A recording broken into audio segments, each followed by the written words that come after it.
औज़ु बिल्लाहि मिनश्शैतानिर्रजीम बिस्मिल्लाहिर्रहमानिर्रहीम। प्यारे बच्चों, अस्सलामु अलैकुम वरहमतुल्लाहि वबरकातुहू।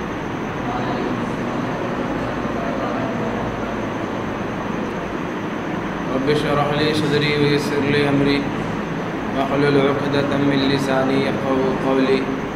Rabbi ज़िदनी इल्मा rabbi ज़िदनी इल्मा rabbi ज़िदनी इल्मा। अल्लाहुम्मा इन्नी अस्अलुका इल्मन नाफ़िअ व रिज़्क़न तय्यिबा व अमलन मुतक़ब्बला। अल्लाहुम्मा अल्लिमनी अल-किताब वल हिसाब। अल्लाहुम्मा ज़क्किरनी मिन्हु मा नसीतु व अल्लिमनी मिन्हु मा जहिलतु। अल्लाहुम्मा ख़ुज़ बियदी। मेरे बच्चों, आज हम लोग chemistry 10th class chapter number 2 का लेक्चर नंबर 8 शुरू करने जा रहे हैं और इस चैप्टर का नाम है acids, basis and salts. Acids क्या होते हैं और इनकी हिस्ट्री क्या है, या बेसिस क्या होते हैं और इनकी हिस्ट्री क्या है, और इनके बारे में कितनी थ्योरीज अभी तक पेश हो चुकी हैं। इस सारी की सारी चीज़ का हमने जायज़ा ले लिया, इसको सीख लिया या नहीं सीखा मैंने। उसमें हमने Lewis concept of acids and bases को देखा। ऐसा ही है ना कि अगर कोई भी सब्सटेंस आपको एक्वस सॉल्यूशन में पॉजिटिव आयन दे दे तो वो एसिड है, और अगर कोई भी सब्सटेंस आपको एक्वस सॉल्यूशन में OH नेगेटिव आयन दे दे तो वो बेस है। फिर जी नेक्स्ट थ्योरी थी लोरी और ब्रॉन्स्टेड की। तो वो theory limitations or shortcomings of the Arrhenius theory को रिमूव करने के लिए पेश की गई। तो उस थ्योरी के मुताबिक वो सब्सटेंस जो प्रोटॉन डोनर हो, H पॉजिटिव आयन डोनर हो, उसको हम लोगों ने एसिड का नाम दिया। और उसी थ्योरी यानी लोरी और ब्रॉन्स्टेड की थ्योरी के मुताबिक कोई भी सब्सटेंस जो प्रोटॉन एक्सेप्टर हो, H पॉजिटिव आयन एक्सेप्ट करे, कबूल करे, तो उसको हम लोगों ने बेस का नाम दिया। फिर बात आगे चली तो लिविस कॉन्सेप्ट आया। लिविस कॉन्सेप्ट को समझने के लिए आपको पहले कोऑर्डिनेट कोवेलेंट बॉन्ड की डेफिनेशन क्लियर होनी चाहिए। ऐसा ही है, मैंने वो आपको डेफिनेशन क्लियर कराई, और आपको किसी भी एटम का या किसी भी मॉलिक्यूल का या किसी भी आयन का इलेक्ट्रॉन डॉट स्ट्रक्चर भी ड्रॉ करना आना चाहिए। क्यों? क्योंकि अगर आपको इलेक्ट्रॉन डॉट स्ट्रक्चर नहीं ड्रॉ करना आता तो आप नहीं बता सकेंगे कि किस एटम का ऑक्टेट कंप्लीट है और किसका इनकम्प्लीट है, और कौन सा एटम इलेक्ट्रॉन पेयर देने की सलाहियत रखता है और कौन सा लेने की सलाहियत रखता है। ना आपको इलेक्ट्रॉन पेयर डोनर का पता चलेगा और ना इलेक्ट्रॉन पेयर एक्सेप्टर का पता चलेगा अगर आपको इलेक्ट्रॉन डॉट स्ट्रक्चर ड्रॉ नहीं करना आता मॉलिक्यूल, आयन या एटम का। मेरी बात समझ आ रही? नहीं आ रही तो बोलिए। सो बच्चे, लिविस ने क्या किया? लिविस ने ये कहा कि कोई भी सब्सटेंस जो इलेक्ट्रॉन पेयर देने की सलाहियत रखेगा, इलेक्ट्रॉन का पेयर डोनर होगा, ये वो जनरलाइज थ्योरी है, उसे उसने बेस का नाम दे दिया। और कोई भी सब्सटेंस जो इलेक्ट्रॉन पेयर एक्सेप्ट करेगा या इलेक्ट्रॉन पेयर एक्सेप्टर होगा in the formation of the coordinate covalent bond, तो उस सब्सटेंस को हम लोग इसका नाम देंगे, एक्सेप्टर को बेस, हाँ, एसिड का नाम देंगे। डोनर बेस होगा, एक्सेप्टर एसिड होगा। ए से मैंने एसिड आपको पहले भी बताया था, एक्सेप्टर भी ए से और एसिड भी ए से, लेकिन इलेक्ट्रॉन पेयर डोनर की बात हो रही। यहाँ तक किसी को मसला हो तो मुझसे पूछ लो। नहीं है? एक सेल्फ असेसमेंट एक्सरसाइजेज हमने की थी, प्रॉब्लम सॉल्विंग स्ट्रेटेजी मैंने आपको समझा दी। इसके बाद जनाब हमने सेल्फ आयनाइजेशन ऑफ वाटर की बात की थी, याद है आपको? यहीं याद है ना कि सेल्फ आयनाइजेशन ऑफ वाटर क्या होती है, हमने उसको डिफाइन किया। उसकी बैलेंस्ड केमिकल इक्वेशन लिखी जो कि रिवर्सिबल रिएक्शन है। फिर उसकी KC एक्सप्रेशन लिख के हमने KW, जिसे हम आयनिक प्रोडक्ट ऑफ वाटर भी कहते हैं, याद आया नहीं आया? हमने उसको आयनिक प्रोडक्ट ऑफ वाटर का नाम भी दिया था, और साथ ही साथ हम लोगों ने आयनाइजेशन कांस्टेंट का वाटर का नाम भी उसको दिया था, याद है? फिर जनाब हमने KW की वैल्यू निकाली एट द 25 डिग्री सेल्सियस। इस जो concentration of the ions of hydrogen है in water bottle raised to the power -7, and similarly जो OH आयंस की कंसंट्रेशन होगी वो भी उसके बराबर होगी। लेकिन मेरा सवाल है क्यों? तो कौन जवाब देगा कि at 25 degree Celsius for pure water, जो आपका खालिस पानी है, उसके अंदर जो H पॉजिटिव आयन की कंसंट्रेशन है और जो OH नेगेटिव आयन की कंसंट्रेशन है वो क्या होती हैं? बराबर होती हैं। ऐसा क्यों है? इस 25 डिग्री सेल्सियस पे जो कंसंट्रेशन H पॉजिटिव आयन की है वही OH नेगेटिव आयन की होती है, और वो कंसंट्रेशन है 10 raise to the power -7 moles per decimetre cube. ठीक है जी। मैंने कहा था जब वाटर का एक मॉलिक्यूल सेल्फ आयनाइज होता है तो उसके नतीजे में एक H पॉजिटिव आयन बनता है और एक ही, तो same number of H positive ions and OH negative ions are produced during the self ionization of water. Same number of H positive ions and OH negative ions are produced. Their numbers are equal, so therefore the concentration of both is equal. समझ आया कि किस लिए इन दोनों की concentration same है? क्योंकि पानी की सेल्फ आयनाइजेशन में जब वाटर का एक मॉलिक्यूल सेल्फ आयनाइज होता है तो एक ही प्रोटॉन बनता है और एक ही OH negative ion. The equal number of H positive and OH negative ions are produced. So therefore, if the concentration of one is 10 raised to the power -7, then the concentration of other will be same. मेरे ख्याल में बात ज़्यादा वाज़ेह नहीं होगी। आप अगर इस जवाब को इस तरह कह दें कि when the water is self ionized, the equal amount of H positive ions and OH negative ions are produced.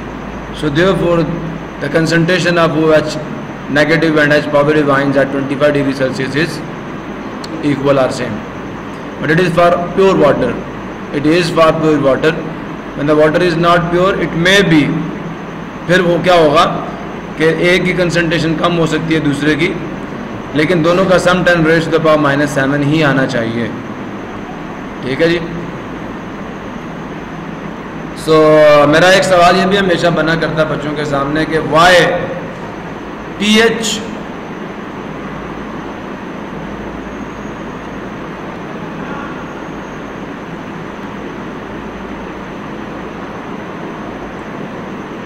Scale is from 0 to 14, ऐसा क्यों है?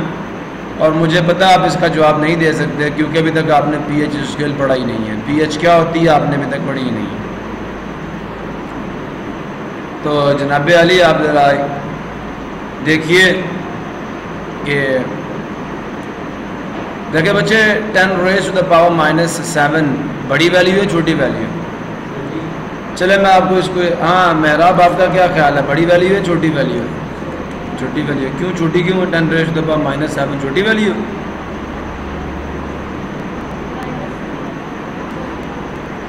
कितनी छोटी value?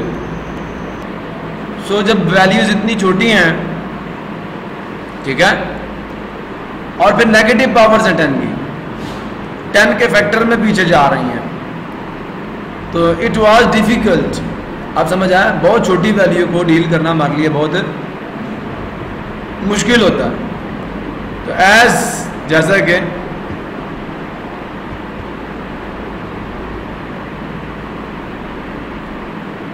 It is difficult to deal with such small figures, जैसा कि ये बहुत ही मुश्किल है कि हम इस तरह की छोटी जो कीमतें हैं या जो आदाद शुमार हैं हम उनके साथ क्या करें, डील करें, उनको हैंडल करें, उनके साथ मामला करें। हैविंग नेगेटिव एक्सपोनेंट्स, आप समझ आए, जिनकी पावर्स भी नेगेटिव हैं, अब पावर नेगेटिव होने से नंबर नेगेटिव हो जाता है मेरा बस। ये 10 रेज़ टू द पावर 1 जो है, जो 10वां हिस्सा है, कि ये नेगेटिव नंबर है पॉजिटिव नंबर है? नंबर पॉजिटिव ही है, ये 1/10 है असल में। ये 10वां हिस्सा है तो ये पॉजिटिव है। ये 100वां हिस्सा 1/100 है असल में, एक पॉजिटिव नंबर है। समझ आ गया? तो नेगेटिव एक्सपोनेंट से नंबर नेगेटिव नहीं होता जब तक बेस नेगेटिव ना हो। सो इट इज़ कन्वीनियंट, लिहाजा ये बात बड़ी ही कन्वीनियंट का मतलब क्या होता है? कन्वीनियंट का मतलब होता है आसान। तो ये बात बहुत आसान है टू कन्वर्ट, कि हम बदल दें दीज फिगर्स, इन फिगर्स को या इन हिंदसों को इनटू ए पॉजिटिव फिगर, एक मुस्बत हिंदसे में, यूजिंग ए न्यूमेरिकल सिस्टम, एक आदादो शुमार का निज़ाम इस्तेमाल करके। अब वो क्या है? आपको लॉगरिथम मैंने पढ़ाया, 9th क्लास में नहीं पढ़ाया? बोलिए जनाब, आपको याद करा देता हूँ थोड़ा सा। अगर मेरे पास लिखा हुआ है x की power a is equal to y, अगर मुझे x दे दिया जाए और a दे दिया जाए तो मैं y बता सकता हूँ कितना आएगा। तो इस y को हम कहते हैं, जो कि 8 है, 8 इज द थर्ड पावर। 8 क्या है? 8 is third power of base, और बेस कौन है यहाँ पे? 2। पावर कौन है यहाँ पे? 3। सुन रहे हैं? नहीं सुन रहे? लेकिन जनाब ठीक है, हमने 2 को बेस कह दिया, 8 को थर्ड पावर ऑफ 2 कह दिया। जनाब इस 3 का क्या ताल्लुक है इसके साथ?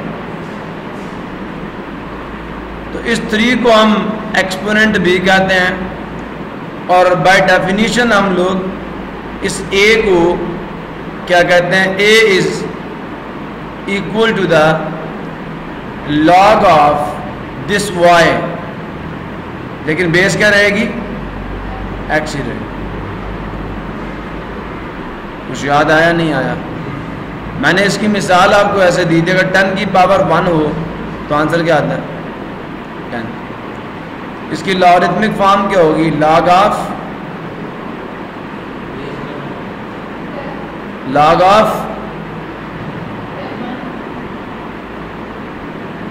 1 is the log of 10 to the base 10। और इसको मैंने जनरलाइज्ड यूँ आपको बताया था कि अगर बेस ही का लॉग ले लिया जाए तो आंसर क्या आता है? 1। याद आया नहीं है? भूल गए हो या याद है? log ऑफ 1 किसी भी बेस पे लोगे आंसर क्या आ जाएगा? 0। क्योंकि एक के ऊपर कंडीशन ये थी कि 1 से ग्रेटर होगा, 0 नहीं होगा। याद आया? तो a की पावर जो है वो अगर 0 ले ली जाए तो आंसर क्या आता है? नहीं बात समझ आ गई है? पक्की बात है। और हमने इसको पॉजिटिव भी कहा था कि this a is also positive. हमने पॉजिटिव बेस के लिए लॉगरिथम डिफाइन किया था। अभी भी बात समझ नहीं आई? तो ये डेफिनेशन थी इसकी। अब जनाब क्योंकि हमने नेगेटिव पावर्स को कन्वर्ट करना है पॉजिटिव नंबर्स में, बात समझ आ रही है? कि हम क्या करते हैं, ये नंबर्स तो बहुत छोटे हैं और नेगेटिव पावर्स हैं 10 की, तो हम कोई ऐसा सिस्टम यूज़ करेंगे जिसके ज़रिए से ये नेगेटिव पावर्स पॉजिटिव नंबर्स में चेंज हो जाएंगे और जिनको डील करना हमारे लिए आसान हो जाएगा। अब वो सिस्टम क्या कहता है? इट इज़ टेकिंग, वो सिस्टम ये है कि हम कॉमन लॉगरिथम कौन सा होता है? बेस 10 वाला। और नेचुरल लॉगरिथम कौन सा होता है? एक है कॉमन लॉगरिथम, दूसरा क्या है? उसकी बेस क्या होती है? 1। शाबाश। हाँ भाई, ई आइलर नंबर याद आया, भूल गए सारा कुछ।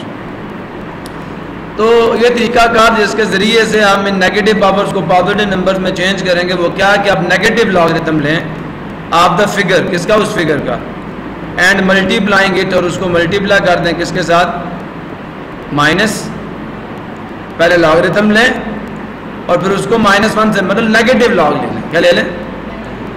तो इसको हम कहते हैं P, before the symbol means negative logarithm of the symbol. क्या कहा जा रहा है? अगर आपके पास कोई सिंबल है, for example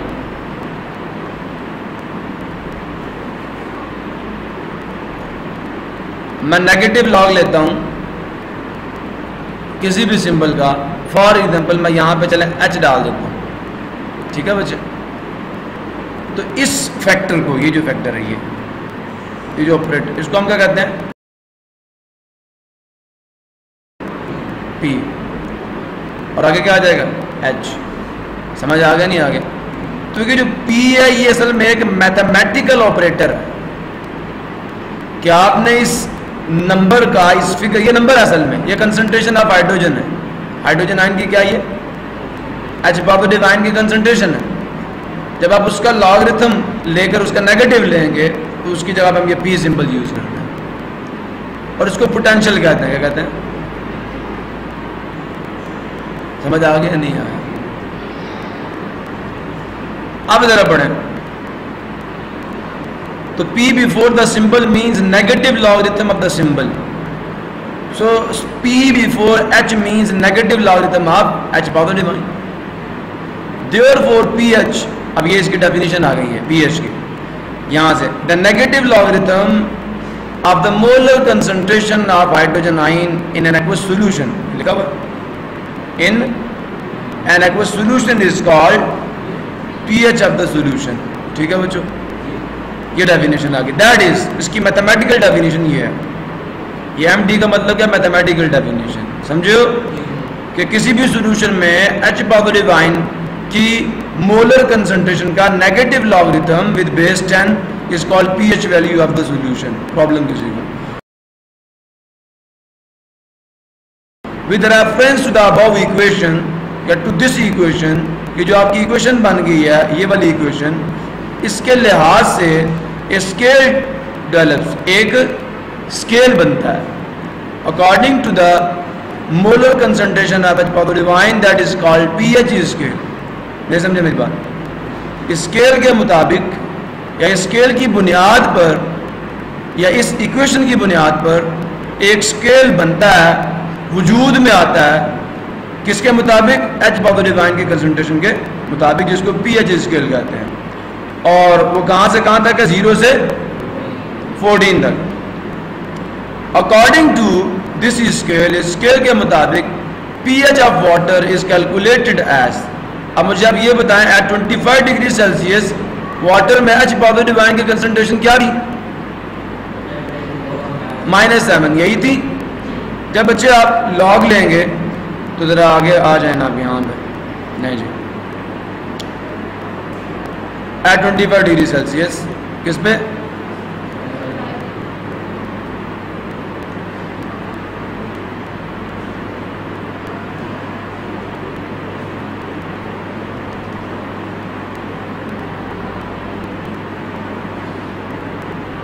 negative log of, yes,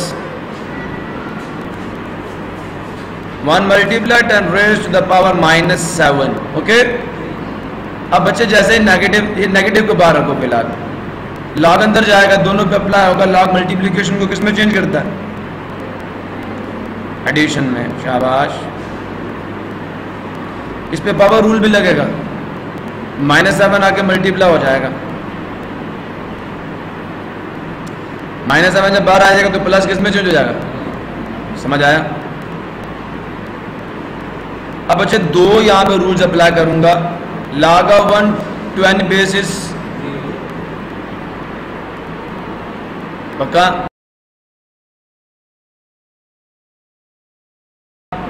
लो डाल दिया, log of n base to 10, किसी भी बेस का log होता है किसके बराबर होता है, तो ये log विद बेस 10 नहीं है ना, तो log ऑफ 10 1 होगा। समझ आया नहीं आया? माइनस ये 0 हो गया, 7 के साथ 1 आ गया। अब अंदर क्या आ जाएगा? 0 माइनस माइनस 7, तो माइनस 7 ही रहेगा ना अंदर। माइनस अप्लाई करें तो प्लस 7। समझ आया नहीं आया? सिमिलरली बच्चे आप पीयूएच भी कैलकुलेट नहीं कर सकते। पीयूएच क्या होगी? Negative log of the concentration of OH negative ion की कंसंट्रेशन का जो नेगेटिव लॉग होगा वो क्या होगा? वो पीयूएच होगी। तो एट 25 डिग्री सेल्सियस पीयूएच भी कितनी होनी चाहिए फॉर द प्योर वाटर? वो भी पॉजिटिव 7 होनी चाहिए। मेरी बात समझ आ रही है नहीं आ रही? पीएच भी 7 है, पीयूएच भी 7 है, दोनों का सम कितना होगा? 14। जनाब मेरी बात और से सुनिएगा, eight 25 degree Celsius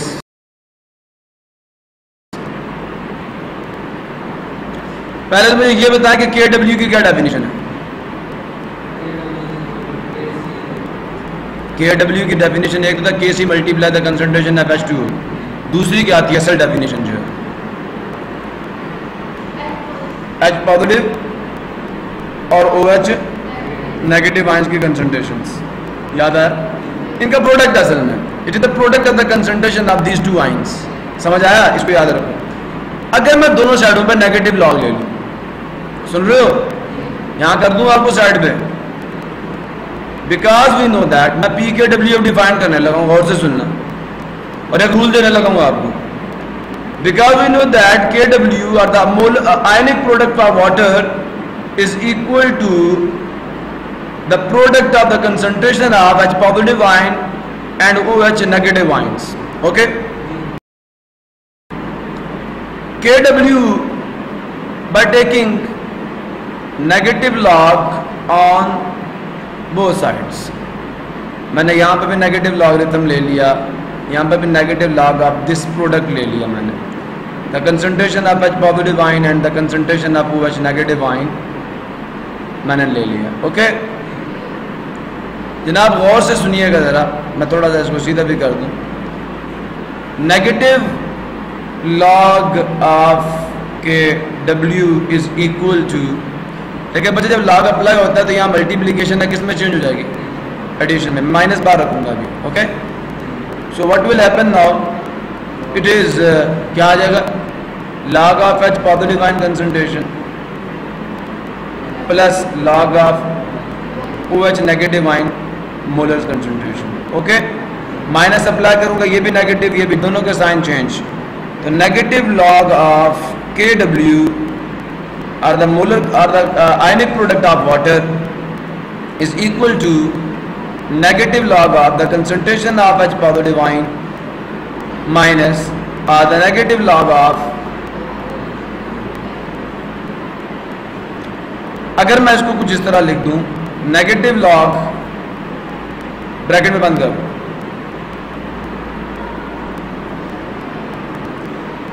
plus negative log of, मसला है कि 0। अब ये नेगेटिव लॉग किसके बराबर होता है? P के बराबर ना। हाँ, तो मैं कहता हूँ PKW, सुन रहे हो? PKW इज इक्वल टू, ऐसे मैंने यहाँ पहले डाल दिया, मुझे नीचे मेंशन करके लिखना चाहिए, it was negative log of KW। So here we will write because small p is equal to negative log. Okay, so PKW is equal to PH plus POH। अब मुझे एक जवाब दें, मैं अब यहाँ से आगे यहाँ आ रहा हूँ, यहाँ से जी बच्चे जो ये नेगेटिव का साइन था ना, मैंने इसको अंदर कर दिया, पॉजिटिव से खोले कि वापस वही चीज़ आएगी। और आपको पता है यहाँ मैं तभी P डाल पाऊंगा जब यहाँ पे नेगेटिव लॉग होगा, तब मैंने इसलिए P डाला। By definition P is equal to negative log. अब बात समझ आई नहीं आई?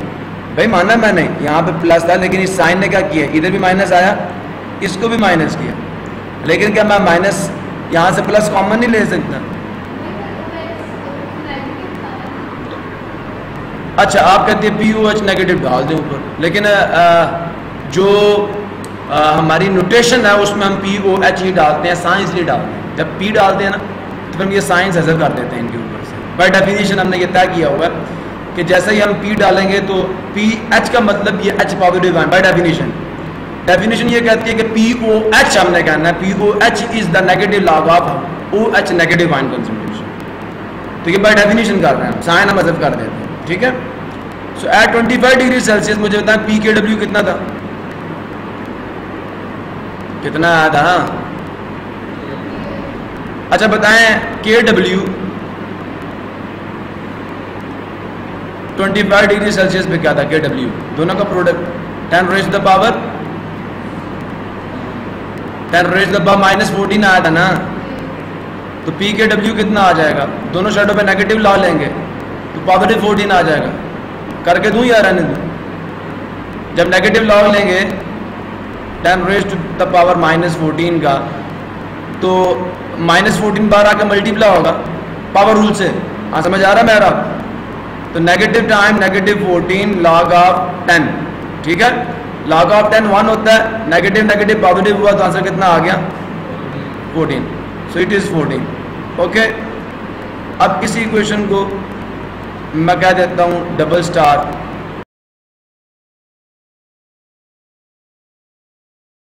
और इसको कह देता हूँ स्टार। अब ये बच्चे आपके लिए मैं यहाँ पर दोबारा कर रहा हूँ, एट 25 डिग्री सेल्सियस pKw की जगह पे कितना आ जाएगा 14 है ना ये। तो जो pH वैल्यू और POH वैल्यू है इन दोनों का सम कितना आना चाहिए 14 आना चाहिए। मेरी बात समझ आ गई नहीं आ गई? अब इस इक्वेशन को जो कि pKw की डेफिनेशन है यूज करके अगर मैं आपको pH वैल्यू दे दूं, एक सॉल्यूशन की pH वैल्यू है 7 तो POH कितनी होगी 7 को जाकर माइनस करें 7 आएगी। अगर एक सॉल्यूशन की pH वैल्यू है 6 तो POH कितनी आएगी 8 है। आप समझ आ नहीं यार? तो ये पक्की टक्की बात है कि pKw की जो डेफिनेशन है ये आपको इस काबिल बनाती है कि अगर आपको pH पता चल जाए तो आप POH फाइंड कर सकते हैं। अब मेरी बात समझ आई नहीं है? अभी तरह ही जरा pH वैल्यू 7 थी। अब ये देखें pH value normally varies from 0 to, आप समझ आ 0 टू 14 क्या है, क्योंकि pKw 14 है टोटल, pH और POH का टोटल सम कितना होता है 14। अच्छा अगर pH वैल्यू 14 आ जाए तो POH कितनी होगी 0 हो जाएगी ना जनाब, दोनों का सम 14 है ना। देखें अगर pH वैल्यू से 14 आ गई, 14 इधर प्लस होता जाकर -14 -14 कितना आ गया, आप समझ आ नहीं आया? दोनों का सम बेटा 14 रहेगा। मैंने आपको प्रूफ भी दे दिया इसका, आपने सिर्फ ये इक्वेशन याद रखनी है अपने लेवल पे कि the sum of pH and POH value at any temperature is, या ये याद रख लें एट 25 डिग्री सेल्सियस, ये आपको याद रखने की चीज़ है, इस पर स्टार लगा रहा कि 25 डिग्री सेल्सियस पे pH और POH वैल्यू का जो सम है वो 14 होता है। मैंने इसका प्रूफ भी आपको दे दिया, प्रूफ कर लेंगे नहीं कर लेंगे? बाय डेफिनेशन अब KW यहाँ से शुरू कर लेंगे ना, बिकॉज KW इसके बराबर है, दोनों साइड पर नेगेटिव लॉग लिया, लॉग अप्लाई किया, डेफिनेशन अप्लाई की, ये चीज़ आ गई। फिर उसके बाद कहना एट 25 डिग्री pKw तो 14 होता है। क्यों? मैंने आपको वैल्यू भी निकाल दी इसकी। KW कितना 10 raise to the power minus, तो pKw कितना आ जाएगा 14 आ जाएगा। समझ आया? नेगेटिव लॉग ही लेना है ना, समझ आया? तो फिर बता दिया 25 degree Celsius pH and POH का जो सम है वो 14 है। क्लियर है? तो जनाब ये इन्होंने यहाँ पे इक्वेशन भी लिख दी है आपके सामने, ये ऐसे आई है जो मैंने आपको निकाल के दी है। So the sum of pH and POH value of the solution is always 14 at 25 degree temperature, क्योंकि ये असल में केसी ही है, ये टेम्परेचर डिपेंडेंट था ना। सो सच एज, ये देखें अगर pH 0 है तो POH कितनी होगी 14 होगी, अगर pH 1 है तो POH कितनी होगी, सम 14 आएगा, सम ले लें इनका, हमेशा 14 आएगा। Okay, A solution of a compound of pH 7 or POH 7 is considered as neutral। हम उसको कौन सा सोल्यूशन कहते हैं? हम उसको न्यूट्रल सोल्यूशन कहते हैं, ठीक है।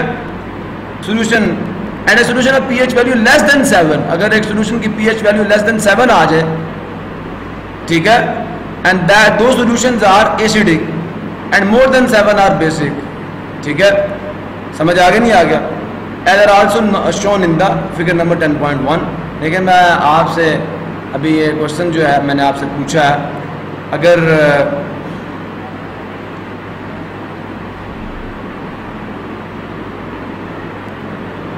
जी बच्चों बताएं जी, अगर पीएच वैल्यू जो है वो 7 से कम हो तो सॉल्यूशन एसिडिक होगा, 7 से कम हो तो सॉल्यूशन एसिडिक होगा, अगर पीएच वैल्यू 7 से ज़्यादा हो तो सॉल्यूशन बेसिक होगा। बताइए ज़रा मुझे। चले बात करते हैं, बताता हूँ आपको, देखिए मेरी बात पे गौर कीजिए। अच्छा, आपको ये तो पता है, एक सवाल का जवाब दीजिएगा। अगर एक नंबर है ए, वो बी से बड़ा है, ठीक है, मैं मिसाल आपको यहाँ लिख देता हूँ। मिसाल के तौर पर मेरे पास एक नंबर है 3 और वो ग्रेटर देन क्या है 2, ऐसा ही है। अगर मैं ग्रेटर को 10 की बेस की पावर में ले लूँ यूँ, और बी को भी पावर में ले लूँ, तो बताएं कौन सा नंबर बड़ा होगा? 10 रेज़ टू द पावर ए, यानी बड़े नंबर वाली पावर बड़ी होगी या छोटे नंबर वाली? जैसे यहाँ पे कहता हूँ 10 रेज़ टू द पावर 3 और 2, ऑर्डर वही रहेगा या चेंज हो जाएगा? वही रहेगा। मानते हो इस चीज़ को? अच्छा ज़रा गौर से देखें बच्चे, पीएच वैल्यू 7 से कम होने का मतलब क्या है, पहले इसको समझें। और 7 होने का क्या मतलब है कि पीएच वैल्यू 7 है तो इसका मतलब जो H पॉजिटिव आयन की कंसंट्रेशन है, अगर पीएच वैल्यू 7 है तो H पॉजिटिव आयन की कंसंट्रेशन कितनी होगी? 10 रेज़ टू द पावर -7 ना, 7 नहीं -7, यही होगी। ये इंप्लाई करती है कि पीएच वैल्यू कितनी है? 7। अगर पीएच वैल्यू 7 से कम हो गई है तो मुझे बताएं जो concentration of H positive ion होगी वो क्या होगी? पीएच 7 से कम, फॉर एग्जांपल पीएच वैल्यू आ गई आपकी 6, तो H पॉजिटिव आयन की कंसंट्रेशन कितनी होगी? -6। अब एक छोटा सा मेरा सवाल जो है उसका आप जवाब दे दें तो आपको मेरी बात समझ आ जाएगी। जनाब -7 बड़ा है या -6 बड़ा है? -6 बड़ा है, तो क्या 10 रेज़ टू द पावर -6 बड़ा होगा या 10 रेज़ टू द पावर -7 बड़ा होगा? बड़ा होगा, ऐसा ही है। 10 लाखवां हिस्सा करोड़वें हिस्से से बड़ा ही होगा, सुन रहे हो? तो जनाब पीएच वैल्यू 7 से कम होने का मतलब ये है कि H पॉजिटिव आयन की कंसंट्रेशन बढ़ रही है कि घट रही है? बढ़ रही है। आरएनएस थ्योरी का कह रही है,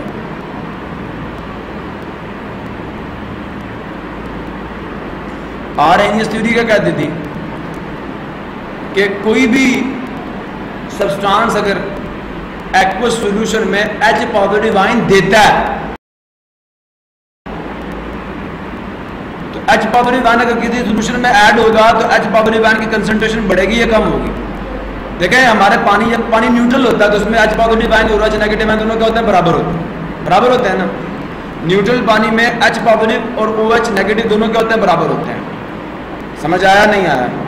आपने बाहर से एक सब्सटेंस डाला, उसने H पॉजिटिव आयन की कंसंट्रेशन क्या कर दी? क्या कर दी? बढ़ा दी। H positive ion acid HCl डाल दिया, क्या डाल दिया? जैसे ही HCl डाला उसको तो मजीद H पॉजिटिव आयन बढ़ा दिए। बात समझ आई नहीं आई? तो पहले अगर 10 raise to the power -7 moles per decimetre cube उसकी कंसंट्रेशन थी तो अब कितनी हो गई? 10 रेज़ टू द पावर -6 हो गई। अब बात समझ आई नहीं आई? तो ये जो कंसंट्रेशन H पॉजिटिव आयन की बढ़ती है ना बच्चे, ये कोई एसिड डालने से बढ़ती है, कोई प्रोटॉन डोनर डालने से बढ़ती है। मेरी बात नहीं समझ आ रही है? आ गई है ना? H पॉजिटिव आयन की कंसंट्रेशन जब बढ़ेगी तो पीएच वैल्यू बढ़ेगी नहीं बल्कि 7 से कम हो जाएगी। क्यों? क्योंकि ये 10 की नेगेटिव पावर्स हैं, 10 की नेगेटिव पावर्स हैं, और नेगेटिव पावर जब घटती है, नेगेटिव पावर जो नेगेटिव एक्सपोनेंट है जब वो कम हो, मेरी बात समझ आ रही नहीं आ रही? यहाँ पे देखें -7 है और वो क्या आ जाएगा -6। दिखने में ये लग रहा है कि नंबर, हालांकि वो बढ़ रही है। -7 से जैसे ही -6 पे हम जाएंगे तो एच पावर डिवाइन की कंसंट्रेशन असल में क्या हो रही है, बढ़ रही है, लेकिन जो पीएच वैल्यू होगी वो घटेगी, 7 से नीचे आएगी। समझ आ गई ये चीज़ या नहीं आई? कॉन्सेप्ट क्लियर हो गया? अब अगर कंसंट्रेशन -5 आ जाए तो कितने पे आ, 100 टाइम्स एच पावर डिवाइन, अभी 10 टाइम बढ़ा, 100 टाइम बढ़ जाएगा तो 5 आ जाएगी, 1000 टाइम बढ़ जाएगा तो power 10 raise to the power -4, pH value कितनी हो जाएगी, 4 आ जाएगी। अब बात समझ आ रही है नहीं आ रही? नेगेटिव लॉग आपकी नेगेटिव पावर को क्या करता है, पॉजिटिव कर देता है, बेस टू 10 है उसका लॉग 1 आता है। नहीं बात समझेगी? इस वजह से आपने न्यूमेरिकल सिस्टम को, अब यहाँ तक बात क्लियर है। अब बच्चे अगर पीएच वैल्यू बढ़ रही है, अच्छा एक और बात मैं मेंशन करना भूल गया, अगर एच पावर डिवाइन की कंसंट्रेशन बढ़ गई है,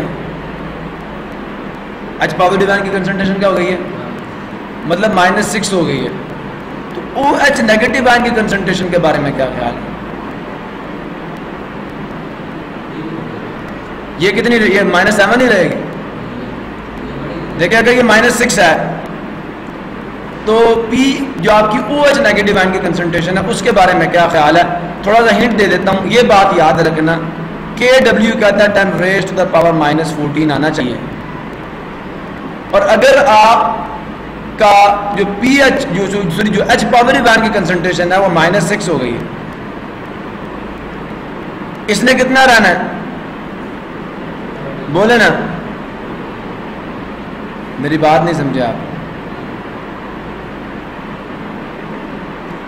ये KW किसके बराबर है, किसके बराबर था, H पॉजिटिव आयन और OH नेगेटिव आयन के कंसंट्रेशन के प्रोडक्ट के बराबर है, यही है। और ये हमेशा क्या रहेगी, -14 एट 25 डिग्री सेल्सियस, याद है ना? अब अगर ये 10 रेज़ टू द पावर -6 हो गया, सुन रहे हो? हमें नहीं पता OH नेगेटिव आयन की कंसंट्रेशन क्या है, तो निकाल सकते हो, इसे नीचे ले जाओगे तो क्या चीज़ आ जाएगी, OH नेगेटिव आयन की कंसंट्रेशन जो होगी वो बराबर आ जाएगी किसके, 10 raise to the power -14 divided by 10 raise to the power -6 ना, यहाँ मल्टीप्लाई हो रहा है ना, एज इट इज जाएगा ना नीचे। अब इसको ऊपर लेके जाओ तो +6 आ जाएगा, बेसिस सेम पावर है ऐड, वो ठीक है, -14 multiply 6, basis same powers, 10 raise to the power -14 + 6 कितना आ गया, 10 रेज़ टू द पावर -8। अब बताओ कि जो POH है वो -7 से -8 हो गई है, तो बढ़िया घटी है, हाँ घटी है, मजीद छोटी हो गई है। तो जनाब याद रखिएगा, अगर pH वैल्यू या H पॉजिटिव आयन की कंसंट्रेशन जब बढ़ेगी तो POH ऑटोमेटिकली क्या हो जाएगी, कम हो जाएगी। कितनी कम हो जाएगी, इतनी कम हो जाएगी कि इन दोनों का प्रोडक्ट कितना रहे, -10 raise to the power -14 by the definition of KW। इनका प्रोडक्ट हमेशा कांस्टेंट आना चाहिए। बात समझ आई नहीं आई?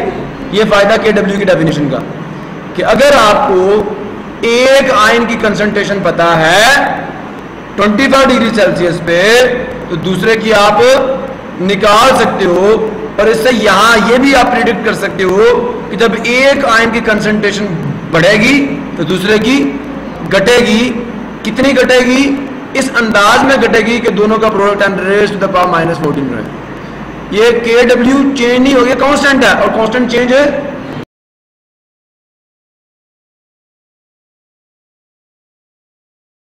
KW कांस्टेंट है ना, कांस्टेंट चेंज नहीं होगा। कंसंट्रेशन से खुद को इस तरह एडजस्ट करती हैं कि उन दोनों का प्रोडक्ट -14 के बराबर आ जाए, या pH और pOH वैल्यू दोनों का सम कितना आ जाए,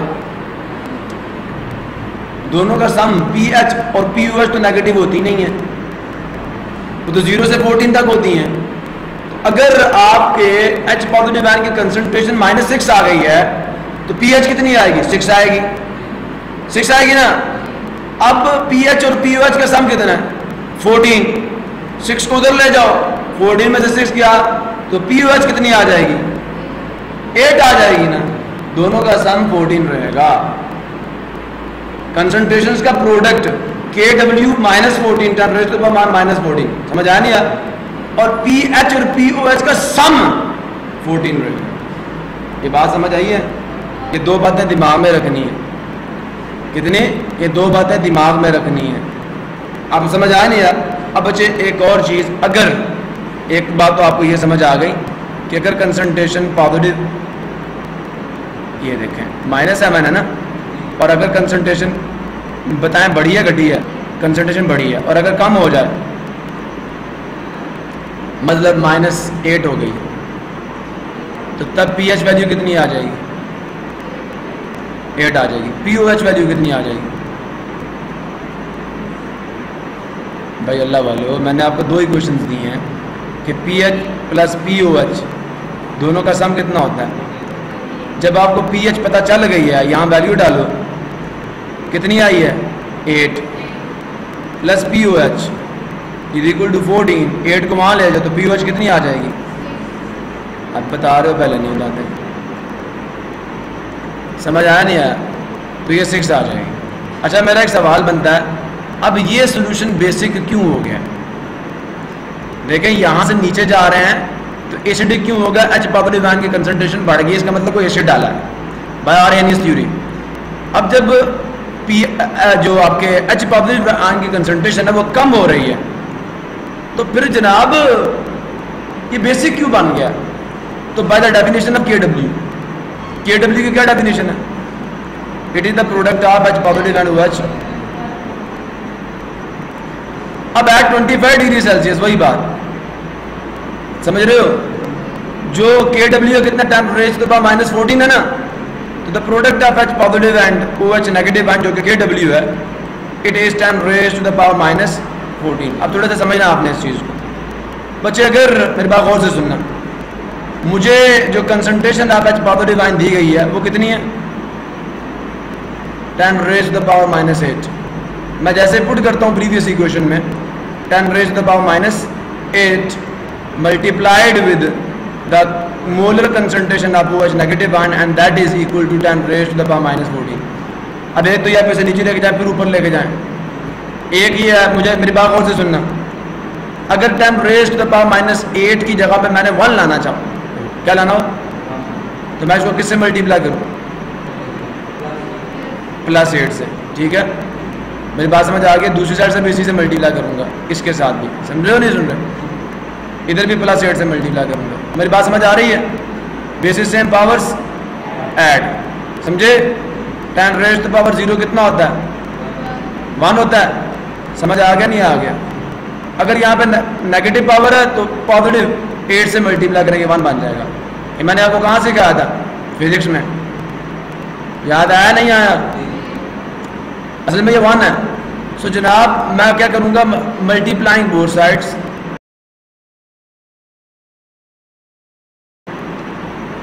with 10 raised to the power positive है, इसको 1 बनाना है। सो क्या आ जाएगा, 10 raised to the power -8 multiply with positive 8, 10 raised to the power positive 8 and the concentration of the hydroxide ion is equal to 10 raised to the power -14 multiplied with 10 raised to the power +8। ठीक है जी, ये हो गया 1, मानते हो इसको। ये असल में क्या है, 10 raised to the power -8 multiply 10 raised to the power जो 8 है, ये 10 की पावर 8 ऊपर और ये नेगेटिव जाके नीचे पॉजिटिव हो जाएगा, सुन रहे हो, काटे के आंसर 1 आ जाएगा। So therefore this is 1 multiplied with the concentration of the hydroxide ion, basis same powers at 10 raised to the power -14 plus 8, answer कितना आ गया, -6। अब बताएं जो कंसंट्रेशन ऑफ हाइड्रोक्साइड आयन है वो न्यूट्रल से ज़्यादा हुई है कम हुई है, ज़्यादा -7 से -6 हो गई है, तो जब concentration of OH negative ion बढ़ेगी तो सोल्यूशन एसिडिक होगा बेसिक होगा? बाहर नहीं सूरी बेसिक हो जाएगा। तो H पॉजिटिव आयन के कंसंट्रेशन के घटने से कौन सी कंसंट्रेशन बढ़ती है? अगर H पॉजिटिव आयन की कंसंट्रेशन बढ़ेगी तो OH की क्या हो जाएगी? पीछे देखा प्रीवियस स्लाइड में, कम हो जाएगी। और अगर H पॉजिटिव आयन की कंसंट्रेशन घटेगी तो OH नेगेटिव आयन की कंसंट्रेशन क्या हो जाएगी? बढ़ जाएगी, तो सोल्यूशन बेसिक हो जाएगा। अभी बात समझनी है। अगर आपके सोल्यूशन की के अंदर मौजूद जो H पॉजिटिव आयन की कंसंट्रेशन है वो 7 है, पॉजिटिव 7 है, पॉजिटिव 7 है, नेगेटिव 7 है, 10 रेज़्ड टू द पावर -7 है, तो OH की भी उतनी ही होगी। क्यों? क्योंकि Kw कांस्टेंट है, वो 10 रेज़्ड टू द पावर -14 रखने के लिए OH की कंसंट्रेशन को -7 होना पड़ेगा। अब अगर H पॉजिटिव आयन की कंसंट्रेशन बढ़ती है, -6 होती है, तो OH की जो कंसंट्रेशन उसे -8 होना पड़ेगा ताकि Kw की वैल्यू -14 ही रहे, 10 रेज़्ड टू द पावर -14। बात समझ आई नहीं आई? By the definition of Kw। आप सब बात समझ आई नहीं आई? क्लियर हो गया? अगर नहीं हुआ तो मुझसे पूछ लो। सबको क्लियर हो गया? ये क्यों होता है? अगर एक बढ़ता है तो दूसरा घटता है। अब अगर H पॉजिटिव आयन की कंसंट्रेशन बढ़ रही है तो समझ लो कोई प्रोटॉन डाले हैं आपने और सोल्यूशन एसिडिक हो गया। पर अगर उसकी कंसंट्रेशन घटी है तो पक्की बात है OH नेगेटिव आयन की कंसंट्रेशन क्या हो जाएगी? बढ़ जाएगी। अगर H पॉजिटिव आयन की कंसंट्रेशन कम हो गई है तो बाय डेफिनेशन ऑफ Kw जो कंसंट्रेशन ऑफ OH नेगेटिव है उसे बढ़ना पड़ेगा ताकि जो प्रोडक्ट है H पॉजिटिव आयन और OH नेगेटिव आयन की कंसंट्रेशन का -10 रेज़्ड टू द पावर -14 वो कांस्टेंट रहे। उसको कांस्टेंट रखने के लिए to fulfil the definition of Kw or to keep the value of Kw constant, the concentration of OH negative ion must increase. So the solution will be basic. OH negative ion बढ़ेगा तो RNA theory कहती है solution क्या हो जाएगा? Basic हो जाएगा। बात समझ आइए?